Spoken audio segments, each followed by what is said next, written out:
And good evening on this Monday night. We're at Chalmers Field for the University of Dubuque football show. Head football coach Stan Zweifel will be joining us here in just a moment as we've got a big Spartan victory to talk about and another big Iowa Conference showdown coming up this Saturday right here at Chalmers Field, the last home game of the season for the Spartans as they'll be welcoming the Wartburg Knights here to Chalmers Field, and we'll talk about that one later on here on the UD Football Show, but we're going to visit that thrilling 3-overtime victory the Spartans pulled off on Saturday at Storm Lake as they won that game over Buena Vista 45-37.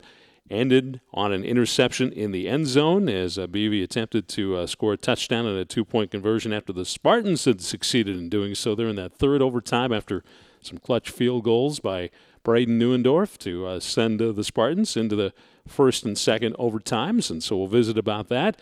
We'll visit about the Wartburg Knights. Of course, 1 o'clock will be the kickoff here at Chalmers Field, so make it on out. Hopefully we're going to have weather like we had this past weekend for that game to have the Spartans have the home field advantage for one final time before the last game of the season, which will still be in Dubuque, but the Spartans will be on home turf this Saturday, 1 o'clock kickoff, pregame here on the river at 12:40. So we'll talk about all that when we come back. This is the UD Football Show with head football coach Stan Zweifel joining us next here on 101.1 The River. And we're back here on Monday night here on the UD Football Show with head football coach Stan Zweifel. The Spartans went to 7-1 on the season, 5-1 in Iowa Conference play with a 3-overtime victory on the road at Buena Vista, 45-37. And Coach, good evening to you. Just another day at the office there on Saturday. Good seeing you, Tim. Well, it was an exciting ball game. It was, I got to be frank, it wasn't very exciting the first half of that first quarter, and I'm sure it wasn't very exciting on the sidelines as you got into a 17-0 hole. But, you know, to your team's credit, as they've shown all season long, showed some composure and righted the ship and ended up winning that ball game in triple overtime. Yeah, we talked about after the game the resiliency of our team and obviously keeping some poise, not only the players but the coaches, because it couldn't have started any worse. It really couldn't have. We make a big pass on our first possession. We take the ball like we always do. We took the ball and got a 63-yard pass but couldn't get it in. They go back and proceed to get ahead 7-0. And then we go and throw a pick, and you know it's 17-0. I look up at this clock, and I'm like, wow, 17-0. And things didn't look real good at that time, Tim. In very many ways, I thought we were very dead, emotionless on the sideline. And of course, that happens when you aren't able to do things in your first couple possessions. And boy, they did a really nice job of putting their RPOs together, which is a run-pass option, and stressing us a little bit at some of our linebacker spots and executing their offense, I thought, outstanding. And our staff really has a lot of respect for BB staff. Coach Anderson and his father, they do a great job. And I think, as we've always said about those guys, they might not have the best talent in the league, but they really play hard all the time. And the other thing I think about them, Tim, that I've seen in my ears here is they get better. You know, they've always got a very competitive schedule. They schedule very similar to what we schedule, St. John's and teams that are really good, and they always seem to be able to get better as the season goes on. And, you know, we had mentioned this before in our last part, Tim, that we've had some really close games with them over the years, and obviously triple overtime is that one to the list. Yeah, it's pretty close, I think. So we were very fortunate, Tim, and you know, as you had talked to me before we got in there, I think the biggest play in that game was when Dwayne Allen got that toss sweep and was able to go 50-some yards. Yeah, you could just really see the sideline motion change. You needed a spark, and you got it with that exciting, electric 52-yard run to go to the house. Had a little stiff arm about the 10-yard line, and just seemed like that was the spark you needed to get things rolling. It really made a difference, and, of course, that run was phenomenal. As you said, he stiff-armed the last guy in, but he made about 3 guys miss on his own. I don't know if we blocked that as great as we could have or should have, but sometimes a back just has an extraordinary effort, and that was an extraordinary effort and got us at least on the scoreboard, and I thought changed a little bit of our momentum, but I looked across the sidelines, and I felt it took a little bit out of theirs, and sometimes that's just as important as getting some momentum on your side as just slowing that other side of the ball, the Beavers, down a little bit, and I think that really helped us. Yeah, then more momentum went your way. You had a nice 12-play, 82-yard drive, cut it to 3 points by halftime, 17-14. So you had to be feeling pretty good at that point. I really felt that at halftime we had made some adjustments on the sidelines with our defense. We were starting to slow that part of it down. I felt like, gosh, we had some really good chances on offense and weren't able to capitalize.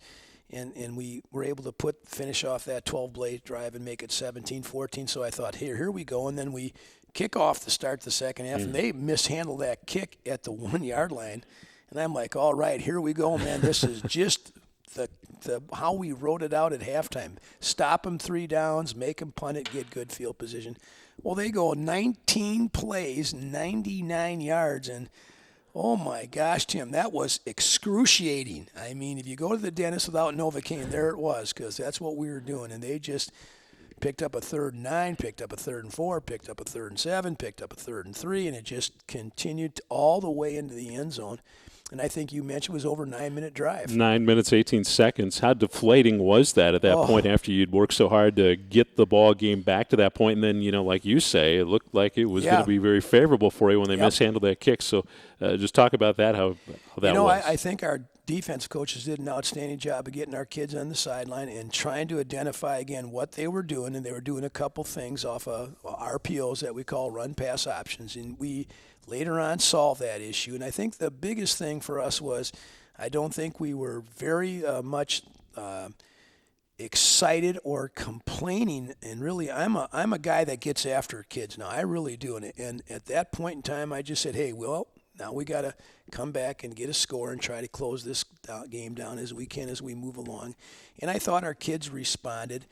And I really thought where they responded is that the next drive they were able to stop them. And I thought that might have been as important as anything else that happened in the second half, Tim. Regardless of the scores, you got to get a chance to get a stop in there sometime so you get some confidence about what you're doing. And we were able to do that. And eventually we went back ahead in that second half on a long one-play drive that we're very famous for with a lot of explosive plays, 63 yards to Najee Toomer on a double post, one of our favorite routes, and he was able to put us back ahead for the first time in the ball game. And then I'll be danged if they don't come down and score right away. So, again, I really told our defense staff, hats off to Coach Anderson and those guys. They really executed their game plan well. What I was most just really pleased with, Tim, as we mentioned earlier, was our ability to hang in there and find a way to win. Buena Vista, to their credit, came back after you took the lead. And then going into the fourth quarter, you took a nice drive down the field and tied it up with a field goal with just 6 seconds left to go in that ball game. And, Braden Neuendorf, he had to feel like he had the world on his shoulders. He'd only tried a couple of field goals this year, and so he's in a position there. Do you say anything to your kicker at that point? I do. Absolutely, I do. And Tim, I'll just give the audience, because we have not tried a lot of field goals this year. And I'm a firm believer that how you practice is how you play. And we've been very inconsistent, I've mentioned a number of times. And if Braden was here tonight, he'd tell you the same thing. We've been very inconsistent during practice. So we've probably gone on fourth down more than anybody in the country is my guess. And I haven't got that statistic in front of me, but I would be willing to bet we're in the top 5 of going for it on fourth down. And you know what? We might not have kicked that field goal if we'd have got to a little bit better position, but we got a penalty and put us at a 3rd and 8, and we had a 4th and 8. And I just thought, no wind, things are just about right. Let's go ahead and try to kick the field goal and tie it up. And he came through, and I've never been happier for a kid than I was for Braden. This has been a tough 7 games for him, and as I've said before, he has excelled in kicking off. I think he's the best kicker in the league at kicking off. He started a little bit not so good in our field goals, and so our confidence level wasn't very high, but what he did on Saturday, phenomenal, I thought. Every one of his kicks, Tim, were pressured. If we don't make the kick, we lose the game.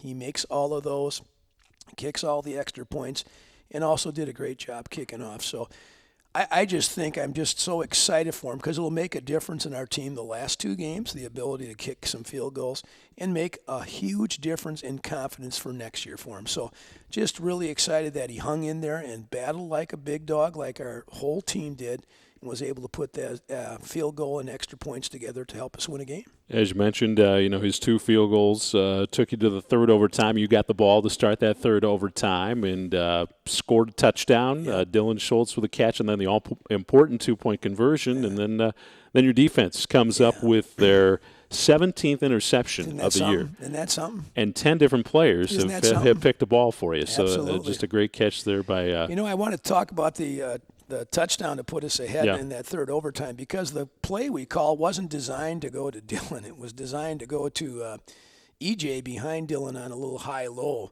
And we were a little bit farther out from the goal line than we normally use. And when Connor threw the touchdown pass, he came over to me, and he had thought it had been incomplete. And he was, what's going on? I said, hey, you completed the goddamn pass. Probably some adjectives a little bit different than that.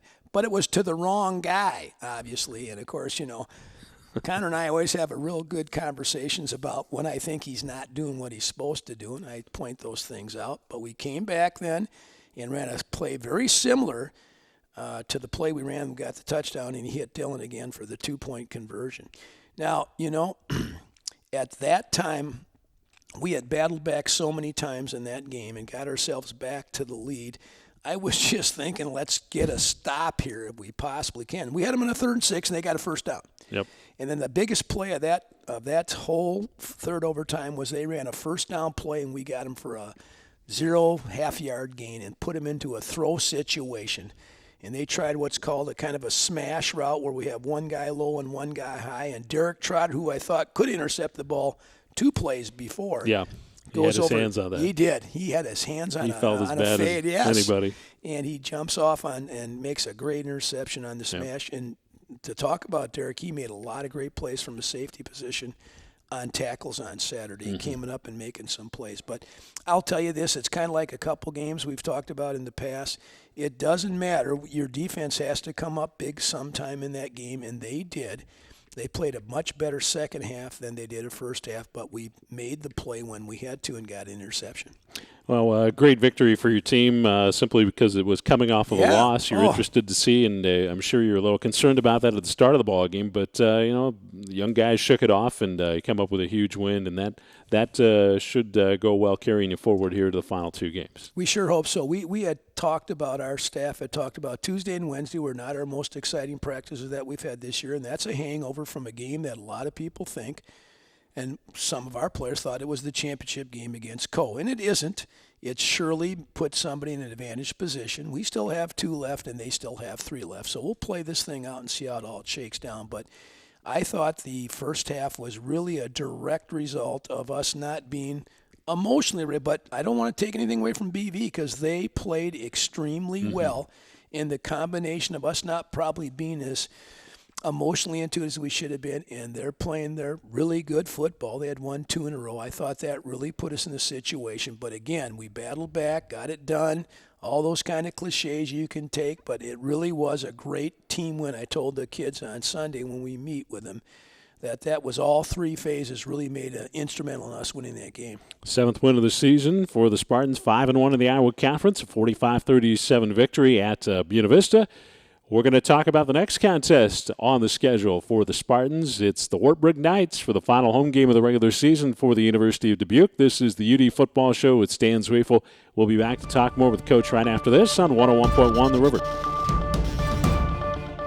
And we're back on the UD Football Show with head football coach Stan Zwiefel joining us here Saturday. The Spartans getting ready to play their final home game of the regular season as they'll welcome the Wartburg Knights here to Chalmers Field with a 1 o'clock kickoff, and that means 12:40 pregame here on 101.1 The River. And also you can see the live streaming if you can't make it here to Chalmers Field. You can go to dbq.edu, or I've got a better idea for you. You can go to the Google Play Store on your smartphone or electronic device and download the Spartan Nation Fan Rewards mobile app. That'll get you started with that, and then you can view the live streaming as well from there. There's a link that will hook you up to that, so check that out if you get a chance. Well, Coach, the Wartburg Knights coming in here to Chalmers Field. They're 3-2 in the conference, 4-3. They suffered a big loss to Central, 51-37. fairly close game if you look at the stats, but the stats can be deceiving sometimes. Central really dominated that first half especially. First of all, a couple things. It's our last home game. That's hard to realize how fast it's really went again. It's feels like we just started the season. Then you say Wartburg's 3-2 and 4-3, and that's unusual too, Tim. At this point of the year, they're usually a 1-loss or a 0-loss team, and we have a tremendous amount of respect for the program that they have over there with Coach Willis. They're traditionally and annually one of the best teams in the conference and one of the best teams in the country. So they'll bring a really good football team in to play us on Saturday. And you mentioned about the Central game. When we watched the Central tape, Central jumped out to a 42-7 lead, which was, I don't even know if I can explain it, Tim, how it went. I'm watching it. I'm not sure that I can tell you how it happened other than Central was really, really making big plays. Was obviously 42 points and a half would tell you, and making some long runs. And Wartburg wasn't playing that poorly offensively. But things got steamrolling down there, and that's a big rivalry game, and they were able to Central talking about just able to really push it through in the first half, and Wartburg scored a lot of their points when the game was really out of it on that part. Very unusual, as I said. Wartburg's team is really led by a nice young quarterback, Tim. He's really going to be a great player. He's a sophomore. I'm really impressed with his decision-making. They've got a wonderful offensive line. I think it's the best offensive line in the conference. And so that'll present some problems to us. And they're as fast and quick and aggressive on defense as they always are. They've given us a tremendous amount of problems over the years because of their team speed. And, we've talked about this a number of times. That's where we thought we really had to get better on our football team last year is our team speed. But I don't know if we've got as much team speed as they do in their offensive and defensive line positions and their linebackers. They are exceptionally good athletes and run very, very well. So they'll present a problem to us. And, of course, now I'm sure they think they're not out of it necessarily. 2 losses isn't out of it at this point in time, but it really makes it really difficult. So I think they'll come in and, last year we got after them now, Tim, for the first time in my 7 years that we beat them. And so that was a good, satisfying win for us, and it set us up for the conference championship, obviously, Tim. So I think they'll have some kind of remembrance of that game, trying to even that thing out. But I told our guys, the key thing to anything playing is can you play every snap as hard as you can, because this will be a great challenge. They're a very, very good football team. Well, I know that was a great win for your team last year, for your program, because you talked about how you wanted to be a rival of Central, Co., and Wartburg, and you can't do that till you beat a team, and so you got that done. So now it's maybe a little bit more on that side of a rivalry, even though he had some close contests. I don't know if they'd say that, Tim, to you, that we're their rival, but they surely are our rival, and we want to continue to have that way. I mean, Coach Willis is a very competitive person. I think I'm pretty competitive also, so that'll be a really fun atmosphere for us, and it really is an important game. Mm-hmm. I mean, it really is an important game for us, still staying within striking distance, and for them not to fall completely out of it. And they really are 2 good football teams. They lost to Co by 3 points, and they could have easily won that game. They gave up a couple big plays in that game. And, Central, sometimes those kind of games happen to you. It's just like the avalanche starts falling, there's no way to get out of it. But I don't expect that to happen. They have a great kicking game. They've got a great punter. I think he's the best punter in the conference next to our kid. They will pressure you on their punt return and punt block. They'll force you to do some things. And they've got, as I mentioned, Tim, they've got really good team speed. And when you have good team speed, your special teams usually show that up, and I think they do on their team. Defensively, they're second in the league in total defense, 392 yards given up, and really good against the run, 131. And I know you'd like to try to keep that ground game going. You've got it established the last couple of weeks. I thought last year when we beat them, I thought the key to that thing was our ground game, and Mo had a really good game against them last year, and we were able to play physical. Yes, they're really outstanding versus the rush, and they're really good team defense. The thing, again, I think that sticks out, Tim, and not to be redundant, but they've got a lot of speed. Mm-hmm. And so they use that speed in their schemes. They use that speed when they're using their stunt game and their blitz package. So they create some pretty hard to get in a comfort zone against them, I think. You've done a good job turning turnovers Yes. into points. They have been very good, too. Outstanding. 71-19. Yeah, I they've was been looking at their outstanding. stat. Outstanding. They will force you to turn the ball over. I think the same thing. They get a lot of guys to the ball, Tim, whether it's the passer, whether it's the rusher, whether it's the receiver, just because they're able to, because of their athleticism. And when you do that, a tip ball or an extra guy, and you can tear a ball out, rip the ball out, and they've done a great job, and then they've capitalized on it. And again, they're a big play offense. It's really interesting when I watch them on tape. They're going to run the ball, but I think they're really relying on the big play. They're very similar to us in many, many ways. Their explosive plays is really what makes them a very, very good offense. Health-wise, how are you sitting coming into this one? Noticed in the ball game, of course, your center Colin Stefanowski, he went out late in that ball game with an injury. And what's his status? What's your status injury-wise right now? We didn't play Jake Owens last Saturday against BV, our starting inside backer. He's still getting healthy from a quad contusion. Things look good for him on Saturday. We're not quite sure. We won't know till Thursday. And then Steph left the game like we thought, oh my gosh, this is really serious. He could barely put weight on it. We thought it was a high ankle sprain, but after the trainers took care of him on the bus ride back and then Sunday morning, it looks like it's just a low ankle sprain, and there's a chance he'll be able to play. If not, we moved our all-conference guard, Pat Cusack, to center, and we aren't going to lose a beat at center, and Mitch Temperley will replace Pat. We'll lose a little bit of the Pat Cusack going to center and Mitch coming in, but we feel like we've got still 5 quality offensive linemen that we're putting out. Or we hope Steph gets healthy and gets ready to play, but we're not quite sure of that. What else about Wartburg are you thinking about as you get ready for this ball game before we let you go here? It's been really fun the last 2 years, and I think one of the things that you always try to do when you measure yourself as a football program is where are you against the best teams in your conference? Where are you against the Centrals? Where are you against the Coes? Where are you against the Wartburgs? How have you done against them? Are you trending upward on those guys? Are you matching those guys and the players that you put on the field? Are you able to compete against them and compete against them on a yearly basis, not just once in a while, but on a yearly basis? So last year we were able to do that. And, Tim, in the 3 years previous to that, we've had some great games with those guys. I mean, it's come down to the last possession, and they've beaten us. And so we felt like we might have overcome one of the obstacles and hurdles, but now this year, we'll see where we're at on that. It'll be a great challenge for us. And I'm always realistic with our kids. I tell our kids all the time, this is a program that we want to be able to be as consistent as a winner as those guys are. So it'll be another measuring stick about where we are. And, guys talk all the time. I hear other folks talk in the league about how young they are. Nobody's younger in the league than we are. Tim, we might be the youngest football team in the conference. Wartburg graduated a ton of seniors last year, just like we did. And on Saturday's game at BV, we started 5 seniors. So we got 17 returning guys, and half of those guys are freshmen or sophomores. So we feel like, man, we're on the verge of being able to start developing depth, and that's been one of our issues here at the University of Dubuque is developing depth. So if we can play well on Saturday and see if we can't be competitive, that's just going to bode well for our future.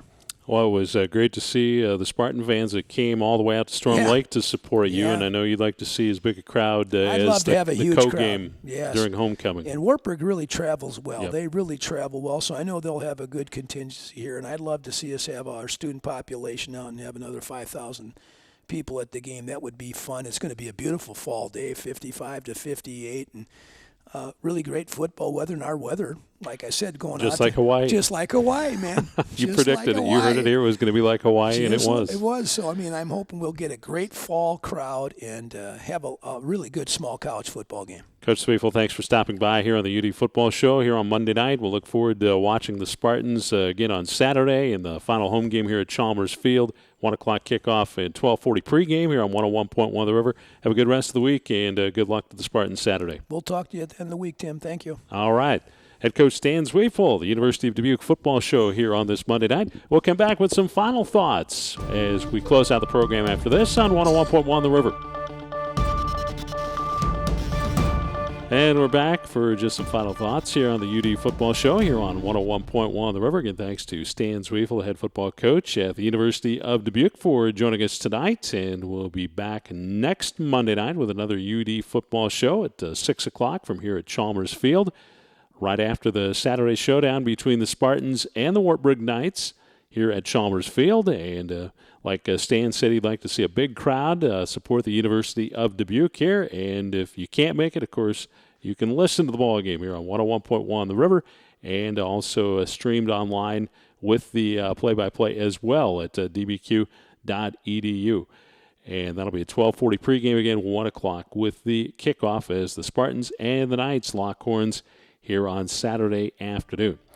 So my thanks to you for listening to our broadcast. We'll be back here again next Monday night for the UD Football Show on 101.1 The River.